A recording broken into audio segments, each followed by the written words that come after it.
Umpisa ang eksena sa nakaraan habang tinitingnan ng congressman ang larawan ni Eugene at sa pagkumpirma ng assistant nito na ito nga ang witness, makikitang minaliit lamang ito ng congressman.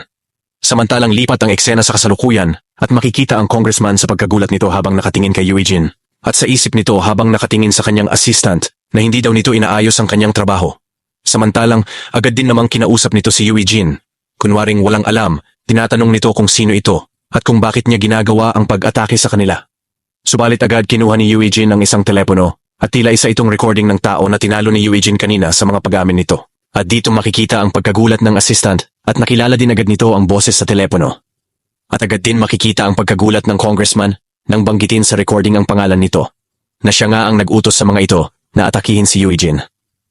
Dagdag pa dito na siguraduhing magkakaroon ng malalang injury si Eugene sa utak at kung maari ay patayin na lamang ito. Samantalang agad naman sumisigaw ang congressman sinasabi nito na kung alam daw ba ni Eugene ang ginagawa nito at bakit daw siya piniframe up. At habang tahimik lamang si Eugene, dagdag pa ng congressman na bakit nga ba ayaw siyang tigilan ni Eugene at ano daw ba ang gustong mangyari nito. Subalit sumagot lamang si Eugene nang dahil nakita niya ang congressman na nakagawa ng aksidente at tumakbo lamang ito. Dagdag pa nito na sinubukan din nitong patayin si Eugene. At dito makikita ang congressman na napapaisip na tila nakita nga ni Eugene ang lahat. Subalit, agad na binago nito ang usapan. Kunwaring kalmado at sinasabing, ngayon naman daw ay pinagbibintangan siya nito na gumawa ng hit and run na aksidente. Dagdag pa nito na walang halaga na patulan nito ang akusasyon ni Eugene. Sinasabi rin nito na hindi niya alam ang gustong mangyari ni Eugene sa mga ginagawa nito. Subalit sa isang katulad daw niya, nakasapi ng National Assembly, hindi daw nito nararamdaman ang pagbabanta ni Eugene sa kanya. Subalit sumagot si Eugene na ang hawak niyang telepono ay ang pagmamay-ari ng taong inutusan niya para siya ay patayin. Dagdag pa nito, lahat ng pag-uusap nila sa insidenteng ito ay nakarecord sa teleponong ito. At dito makikita na nga ang nakaraan nang kunin ni Eugene ang telepono nito. Dagdag pa nito na ang taong iyon ay laging nagtatago ng ebidensya sa paghawak sa ganoong mga kaso sa kadahilanan na kung babaliktarin man siya ng taong kausap nito. At dito makikita na nga ang pagkabigla ng congressman at ng assistant nito. Habang ang congressman naman ay napapaisip sa mga recording na ginawa nito sa kanya, dapat ay matagal na daw niya itong tinapos. Subalit agad din namang tinuya nito si Eugene. Tinatanong, maliban sa pagsuntok, ano daw ba ang magagawa ni Eugene sa mga ganitong bagay? Kampante pang sinabi nito na ang katulad ni Eugene ay walang magagawa sa katulad niya, kahit pa may hawak itong mga recording calls. Sinasabing, sino ang maniniwala sa recording ng isang basagulero lamang at estudyanteng katulad ni Eugene? Galit pang sinabi nito na mali ang binabangga nito. Dagdag pa nito na madaming katulad ni Eugene ang gustong magpabagsak sa kanya, subalit matapang nitong sinabi na siya daw ang congressman. Subalit agad din namang sumagot si Eugene na mukhang mali ang pagkakaintindi nito. Sinasabi nito na ang mga detalye na nasa telepono ay hindi lamang ang mga bagay na gusto nitong mangyari kay Eugene, subalit pati na rin lahat ng inutos nito sa taong iyon sa mga krimen na pinapagawa nito noon. At dito makikita na nga ang muling pagkagulat ng congressman at patuloy itong hindi naniniwala. Subalit muling nagpatuloy si Eugene sa pagsasalita, na tulad na lamang ng nakaraan na taon, nang mambastos ito ng isang batang babae sa isang bar, at pinagbantaan ito upang hindi magsampa ng kaso. Dagdag pa ni Eugene ang isang kaso sa isang lugar ng redevelopment, at inutusan din nito na pagbantaan ang mga residente doon, upang mabili nito ang mga lupa sa mas murang halaga para sa real estate. At nang patuloy pa si Eugene sa pagsabi sa mga nilalaman ng telepono na ebidensya, agad sumigaw ang congressman sa assistant nito na mabilis na kunin ang telepono kay Eugene, at agad naman nga itong sumugod. Subalit agad lang naiwasan ito ni Eugene at inisod lamang nito ang assistant na naging sanhi ng pagbagsak nito. At dito makikita ang pagkabigla ng congressman, sinasabing wala itong kwenta. Subalit agad din itong sumigaw kay Eugene na ang isang katulad daw nito ay walang magagawa sa pagbabanta nito sa kanya.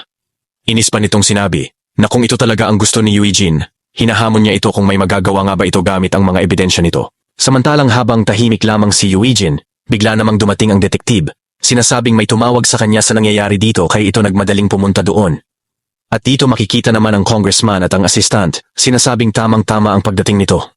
Dahil inatake nga raw ni Eugene ang mga bantay sa labas at ganoon din daw siya. Dagdag pa ng congressman na binabantaan nga daw siya nito at humihingi pa ng pera.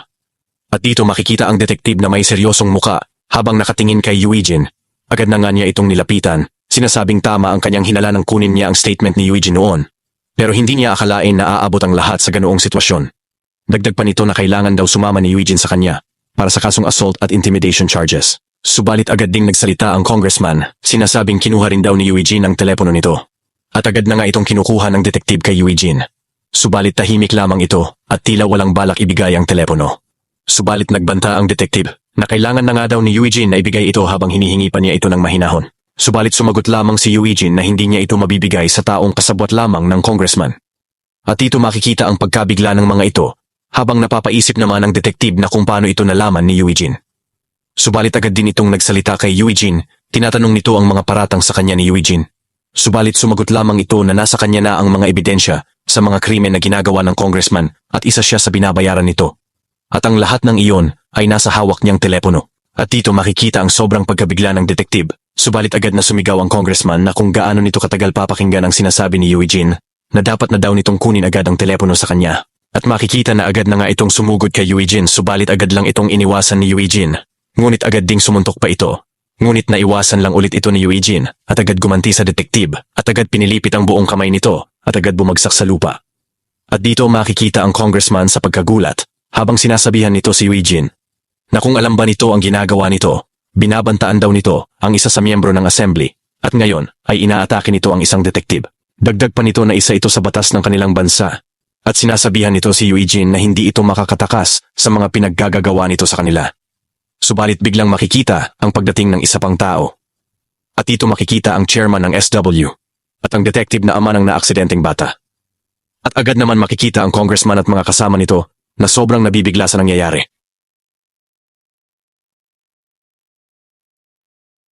Umpisa ang eksena at makikita ang pagkabigla ng personal na assistant ng congressman. Napapaisip ito kung bakit ang chairman ay nandoon ngayon.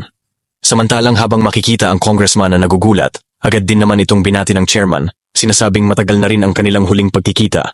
Subalit agad din na tinanong ito ng congressman kung bakit nga raw ito nandoon.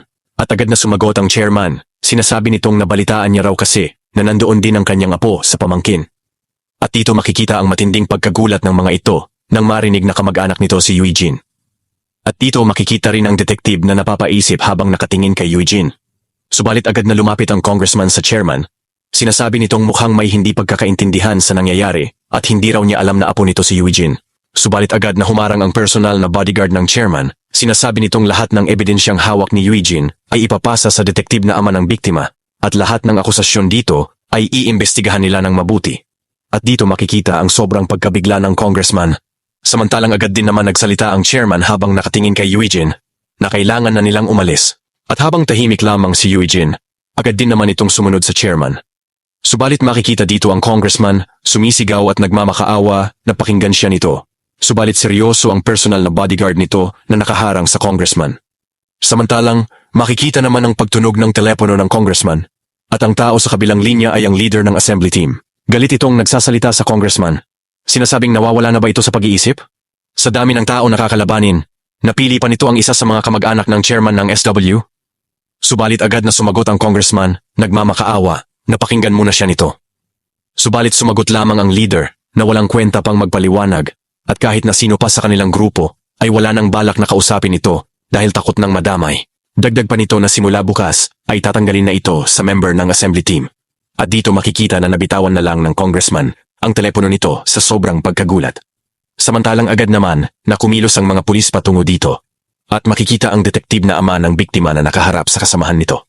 Agad niya itong hinawakan, galit na sinasabing bakit niya ito nagawa. Tumanggap ng pera para lamang pagtakpan ang nagawa nito sa kanyang anak. Subalit agad itong nagpapaliwanag, ngunit hindi na ito pinatapos ng detective dahil hawak na nito ang lahat ng ebidensya. Samantalang lipat ang eksena kay Eugene at sa chairman. Sinasabi nitong huwag nang problemahin ni Eugene ang congressman at sila na ang bahala sa lahat. Subalit agad ding tinanong ito ni Eugene kung paano nga niya ito nalaman. Ngunit sumagot lamang ang chairman na napadaan lamang ito sa lugar at nakarinig nga ito ng balita sa nangyayari. At habang tahimik lamang si Eugene sa narinig nito sa chairman, makikita naman ang personal na bodyguard nito. Inaalala ang pagtanggap nito ng tawag.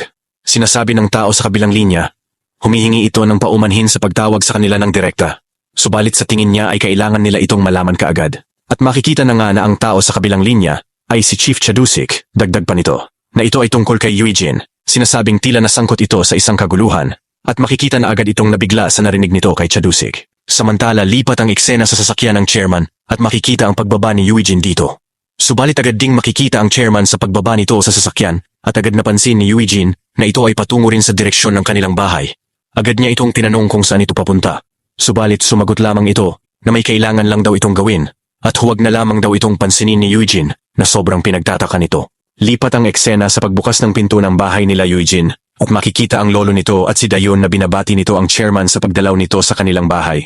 At habang nakangiti lamang ang chairman habang nasa likuran naman si Eugene, makikita ang pagtataka ni Dayon sa bisita ng kanyang lolo. Samantalang ang kanyang lolo naman ay nabigla rin at magkasama na pala sila ng chairman at Eugene. At makikita na nga ang pagtuloy ng chairman sa bahay at nagpapaliwanag ito na nagkasalubong nga lang daw sila ni Eugene habang patungo sila dito. At habang patuloy ang pag-uusap ng lolo at ng chairman, agad naman nilapitan ni Dayon si Eugene. Sinasabi nito kung ano ba ang nangyayari, subalit sumagot lamang si Eugene na kahit daw siya ay walang ideya na magkakilala na pala sila. Dagdag pa ni Dayon, binanggit lamang ng kanilang lolo na magkakaroon siya ng bisita sa araw na yon, kaya naghanda lamang ito ng simpleng pagkain. Samantalang makikita naman ang patuloy na pagtataka ni Eugene kung magkaibigan na nga ba talaga ang kanilang lolo at ang chairman. Samantalang habang makikita ang mga pagkain sa hapagkainan, binanggit ng chairman at tinatawag pa nito ang kanilang lolo na kapatid na hindi na dapat ito naghanda ng ganoon karami. Subalit sumagot lamang ang lolo nila Eugene na iyon ang unang pagbisita nito sa kanila kaya huwag na itong mag-alala. Samantalang makikita naman si Eugene at Dayon na sobrang nabibigla sa nakikita nila sa kanila. Agad na nang sinabi ng lolo nila sa chairman na subukan na nito ang mga pagkain at buong pagmamalaki na sinabi nito na si Dayon ang nagluto ng lahat ng iyon. At dito makikita ang chairman sa pagkabigla habang nakangiti. Hindi makapaniwala na pinagluluto rin siya ng kanyang apo. Dagdag pa nito na bakit nga daw ang mga apo nito ay sobrang mababait na bata at sobrang araw itong naiinggit sa kanya. At dito ay nagsimulang magtawanan lamang ang mga ito. Samantalang makikita pa rin ang sobrang pagkabigla ni Dayon at Eugene sa nangyayari. Lipat ang eksena sa SW building. At makikita na kausap ni Gia si Eugene. Sinasabi nitong mayroon itong pabor kay Eugene at kailangan nitong pumunta sa isang business trip ng ilang araw. At dito ay agad namang sumang-ayon si Eugene ng seryoso. Subalit habang nagtataka, agad tinanong ito ni Gia na hindi man lang daw ba ito magtatanong ng kahit ano sa inuutos niya? Ngunit sumagot lamang si Eugene na dahil kailangan lang daw niyang gawin ang mga bagay na inuutos sa kanya ng CEO. At dito ay napangiti lamang si Gia, sinasabing dahil dito naaalala niya kay Eugene si Hamchan.